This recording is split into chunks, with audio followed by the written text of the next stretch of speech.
ဟိုပြောမှဆိုလို့ရှိရင်တော့နည်းစောင့်မယ်ထင်တယ်အချိန်လေးရတော့အောက်မှာ Bandicuity တောက်ဒိုမခိုင်းနေတဲ့တောက်ရှော့ထပ်ပြဲနေတဲ့ခိုက်တဲ့သူ Banjas နေပါလိတော့ပြန်ပေးရတယ်ဒါပေမဲ့ Bandicuity ကိုတောက်ရှော့ dash နေတဲ့ခိုက်တဲ့မှာ3 step သွားပြီးတော့ဖြစ်နေတယ်နောက်က triangle တော့ပိုင်းစီကမလို့ဘူးဗျာ Bandicuity ပါလာခဲ့နောက်က tradition နဲ့ပဲတမ်းပြီးတော့ထိသွားခဲ့တဲ့အနေထားဗျာသွားပြီးတော့တိုးဖို့ဆိုလို့ရှိရင်တော့နိုင်ငံလေးတော့ခက်ခဲလိမ့်မယ်နောက်မှလည်း Bounty Shot ကဘာညာပြေးရသေးရဲဆိုတော့ဒီ blue belt လေးပါတက်ပြီးတော့ dive game မှာဆိုလို့ရှိရင်တော့အချိန်နေတော့စိုးသွားနိုင်အနေထားမျိုးဗျာနော်နောက်မှလည်း check မျိုးဘာလို့တက်ပြီးတော့ပါရသေးရဲတောက်လျှောက်ပဲဒီမကိုင်းနော်ကျွန်တော် blue belt ကိုတော့ရဖို့တော့မရှိခဲ့ဘူးဗျာကျွန်တော်က award တကောင်မှာတက်ပြီးတော့တီးထားသေးရဲနော်ကျွန်တော် award မှာတက်ပြီးတော့ down သွားပြီaward အဲ့လောက်ကြီးကြာလို့ရှိရင်တော့မလွယ်ဘူးနော်အဲ့ဒါနောက်ပိုင်းကတော့ဒီမခိုင်အနေနဲ့ပြန်ပြီးတော့အဆင်ပြေနေစေပဲတစ်ဖက်ကလည်း 3B1 တောက်ရှော့ course strat လေးထပ်ပြီးတော့ပေးထားတယ်နောက်မှလည်း tournament memory check နူမရဘူးဗျာစန်ကန်နဲ့ပြေးရှူရဆိုရင်တော့မှဒိုမခိုင်ရဲ့ damage calculating အောက်မှာတော့ပြန်ကျခဲ့ရဆိုတဲ့အနေအထားမျိုးလေးတော့ဖြစ်သွားတယ်ဗျာဒါတရားတော့ပြန်ပြီးတော့လဲထားသေးတယ် overstanding လုပ်ဖို့တော့ကြိုးစားနေရဗျာတောက်လျှောက်ဆိုပဲပြန်ပြီးတော့ဝင်လာပြီး AOG လည်းမရှိဘူး oh my god ဒီမှာ TZ ပြန်လဲပြီးတော့လွတ်မြောက်သွားတယ်ဒီမှာတစ်ဖက်က TNC အနေနဲ့ 3k လောက်ဒီ goal လေးနဲ့ဦးဆောင်ထားပြီးတော့နည်းနည်းလေးသွားနေမှာရလိမ့်မယ် Sandstorm backline မှာထပ်ပြီးတော့ပေးတစ်ဖက်ကလည်း backline damage တွေကြားမှာ check လို့ပြန်ချဖို့တော့ရှိနေကြတယ်ဆိုတဲ့ character တစ်ခုမှာ UN ဘယ်သူလဲပြန်ပြီးတော့မေးလို့ရတယ်ဆိုတဲ့အနေထားဗျာ Forza Extra နဲ့ disease မှာလည်း cutting corner နဲ့ 2man Imitizi နဲ့ backline ကိုတော့ဝင်ရ triangle ထပ်ပေးမှာတစ်ဖက်ကလည်းပြန်ပြီးတော့ချမ်းတဲ့ AOG မှာထပ်ပြီးတော့ထိရ tournament memory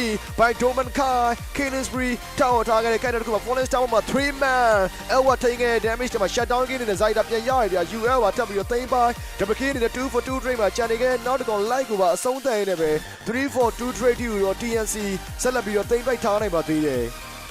မော်ရှော်ကလေးပြန်ပြီးတော့ပြီးသွားပြီလောကလည်းတွေ့တော်လေးကားနေကြတဲ့ခိုင်တယ်မှာတစ်ဖက်ကလည်းတော်တော်သုံးချက်နဲ့ check လို့ background ပြန်ပြီးတော့သွားကျင်တယ် air strike ပြန်ပြီးတော့မိနေတဲ့ same dash အောက်မှာ side ပဲထက်ရနေကြတဲ့ခိုင်တယ်မှာလေးတစ်စီးပြန်ပေးတာနဲ့ဒီမိုခိုင်ထက်ချခဲ့တဲ့ခိုင်တယ်မှာတစ်ဖက်ကလည်း play store Bandicuity ထပ်ပေးတိုင်းနဲ့ပဲ AUG ခုံသားကတော့လွတ်သွားခဲ့ဆိုပေမဲ့ one man down နဲ့ဒီလောပါ TNC ဆက်ပြီးတော့သိမ်းပိုက်ထားနိုင်ခဲ့ပါပြီလေမို့တိန်ဒီပါပတ်စီးနေတာအလင်းရောင်နေတယ်နော်တိတ်တော့မလွယ်ဘူးဗျာ first man လေးရောပေးရဖို့တော့များတယ် Sandstorm backline ကသူ့အနေနဲ့ Brody ကိုပြေးပြီးတော့ထိန်းတာ 4v1 လေးပဲပြန်ချဖို့တော့များနေတယ် Extra နဲ့ tournament memory auto race တွေမှာ check လို့တန်းချတယ်လူတစ်စီးနေတဲ့ backline UN only ကိုလက်ကြည့်နေကြတဲ့ Banjas တွေအောက်မှာတော့ပြန်ချတယ်ဗျာ 1 for 1 လေးပဲ Imitizi 1 for 2 touch နေကြတဲ့ triangle dash တွေအောက်မှာ turning point လေးပြန်ပေးရဖို့တော့များနေတယ် Fallen Star မို့ shutdown K-man Demoka Bandicuity ချန်နေကြတဲ့ character တစ်ခုမှာတော့ 4 man down တွေကိုထပ်ပေးထားနေပဲနောက်ကပါလာခဲ့ Million Minion Wave တွေအားလုံးထပ်ရှင်းထားဖို့တော့ကြိုးစားတဲ့ triangle aware first machine on my first white out battle aura MPB ဆက်ပြီးတော့သိမ့်ပိုက်ထားနေပဲအမျိုးလိုပြောရမယ် Zaida လေးတစ်စီးတိုင်မလေးကပြီးတော့ပြီးသွားပြီဒီနေ့တော့ area များတယ်ဗျာကိုစီတစ်ဖက်ကလည်း check လို့နေနဲ့ပြန်ကြည့်ခဲ့တဲ့ character တစ်ခုမှာတော့ Esma နဲ့ Imitizi ကိုတောက်ချောက်လိုက်ကြည့် backline နဲ့ Sandstorm မှာပြန်ချဖို့တော့များနေတဲ့ Tomakai ဝင်းအောင်နေချနေတဲ့ right hand strike ဒီအောက်မှာတစ်ဖက်ကပြေးရိုက်နေပြီ Demokai နဲ့ပြန်ရခဲ့တဲ့ character မှာ check လို့ပါထပ်ပြီးတော့ကြားတယ်ဗျာ F1 နဲ့ stay live လူမြောက်နေစေအခက်တက်မှာ backline ရောဒီလော့ရောပြန်ချခဲ့တဲ့နောက်မှာတော့ aura သူတို့ရဲ့ပွဲတစ်ခုကတော့သူတို့ရဲ့ပွဲချိန်နဲ့အတူပဲပြန်လည်းပြီးတော့ရောက်ရှိလို့လာပြီလည်းဖြစ်ပါတယ်အဲ့လောက်လေးအချိန်တော့ဆွဲထားသေးရ Father Air Strike play ပဲကျဲတယ်တစ်ချက်မှလည်းမထီဘူးเนาะကျွန်တော်လန်စီအနေနဲ့တော့သူကြီးတော့တစ်ဝက်လောက်တော့ကိုင်းသွားတယ်ဗျာအရင်ကြီးတော့မလွယ်သေးဘူးဗျာเนาะသူတို့အနေနဲ့ဒီ silent ရဲ့ tower တွေယူဖို့ပဲအဓိက first Friday ပုံစံမျိုးလေးပြန်ထားဖို့တော့လိုမယ် backline နဲ့ဝင်လာဖို့ကြိုးစားတယ်နောက်မှာ AUG backer ပြန်ပြီးတော့သုံးထားသေးရဲ့နောက်မှာလန်စီပြန်ကြတယ်ဗျာဒိုမကိုင်တောက်လျှောက်ဆိုပဲပြန်ပြီးတော့ဒီခွဲနေတဲ့ damage တွေတော့ရှိနေသေးတယ်ဒါပေမဲ့ hour damage ဆိုလုံထားလေတော်လေးတော့ကောင်းတယ်ဗျ Lancelot တော့ပြန်ပြီးတော့ဖတ်သွားခဲ့ပြီနောက်မှာတောက်လျှောက်ပဲဖြစ်နေတဲ့ damage တွေကြားထဲမှာ Imitizi ထပ်တောင်းနေဗျာဒိုမကိုင်ကဘယ်ကောင်းမှမကြောက်ဘဲအကုန်လုံးရိုက်ခွဲဖို့ကြိုးစားနေပေမဲ့မရတော့ဘူးဗျာတော်လေးကိုများပြားသွားတဲ့နေတာတစ်ခုမှာဒီကောင်းမှာတော့ shutdown ကြီးပြန်ပေးနေနေပဲเนาะကျန်နေခဲ့တဲ့ကျွန်တော်ဒီမိုကိုက်တကောင်မှာပြန်ပြီးတော့ forward တော့လှုပ်သွားခဲ့ပြီဗျာတော့သွားနေလမ်းကြောင်းနီးလီအထွေကနီးလီကျွန်တော် Rura ပူကြိုက်လေးပဲပေါ့နော်လက်ရှိကလန်တော့လောက်မှာပဲဖျက်ရှင်းဖို့ကြိုးစား TNC နေလီမှာပါလာလို့5 second 4 second လောက်နေလို့ရှိရင်တော့ပြန်တော့ထွက်လာအောင်ပါ Minion Wave နဲ့အပြန်ဖြည့်ရှင်းလို့တော့ရမယ်ပုံစံတစ်ခု Award ရှေ့မှာ Stardust ဒီပါကျွန်တော်ပြန်သွားထားနေပဲ Award တော်တော်ကိုင်းသွားပြီ UF ပြန်ခဲ့ဖို့ချိန်နေ check နူ Award ရှင်းထားတယ်ဗျ UF ပါ pass လိုက်ပွဲစားသုံးသွားနေပဲနှစ်ကောင်ကြာသွားခဲ့ပြီပဲဖြစ်ပါတယ်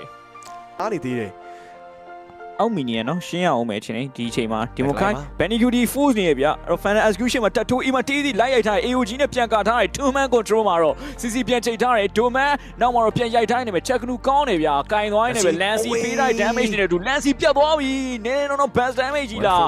Award အနေနဲ့ပြန်ပေးတိုင်းနေပဲ Hero King 1 for 1ပဲပြန်လေးလေးပေးထားပါသေးတယ်H D အောက်မှာတော့ check နူ backline ကိုပြန်ပြီးတော့သွားခြင်းနဲ့နှစ်ကောင်စလုံး Immortal နဲ့နောက်ကလည်းပါလာပြီး Zaida နဲ့တခါပဲကြည့်နေကြတဲ့ character က Father Ezra လေး backline ကိုထပ်ပြီး Sandstorm နဲ့လွဲသွားခဲ့တော့ damage တော့ check နူပြန်ပြီးတော့ Immortal ပြုတ်ဖို့တော့များတယ် UN တန်းပြီးတော့ပြောင်းနေပြီ AOG backline ကိုပြန်ပြီးတော့ခုံလာခဲ့တဲ့အခက်တက်မှာ 3v1 လေးပဲအလင်းရောင်ထပ်ပြတ်ထားဖို့တော့များနေသေးတယ်ဗျာ main damage ကြီးလာတဲ့ကောင်ဖြစ်တဲ့ Fasa ပြန်ချခဲ့တော့မှာတော့ Aura MPB